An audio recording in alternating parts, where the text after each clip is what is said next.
جلتے ہوئے صحرا کے بیچ ایک خستہ حال قافلے میں سالار نعمان اپنے چند ساتھیوں کے ساتھ رکھا ہوا تھا۔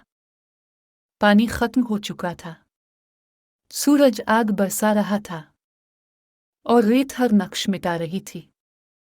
ایک ساتھی نے کمزور آواز میں کہا، راستہ کھو چکے ہیں، اب آگے جانا خطرناک ہے۔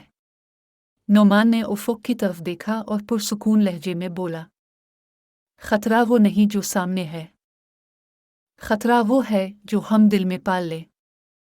دن صبر کو آزما رہے تھے، راتیں خوف کو جگا رہی تھی، مگر نعمان نے نظم قائم رکھا۔ ہر قدم ناپ کر اٹھایا، ہر بوند کو امانت سمجھا۔ تیسرے دن دور ریت میں سب سی لکیر ابھری۔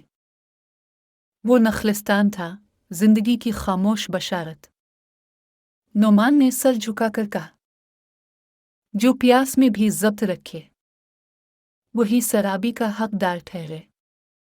یہ سفر انہیں صحرا سے نہیں نکال سکا، مگر انہیں حوصلے کا مفہوم سکھا گیا۔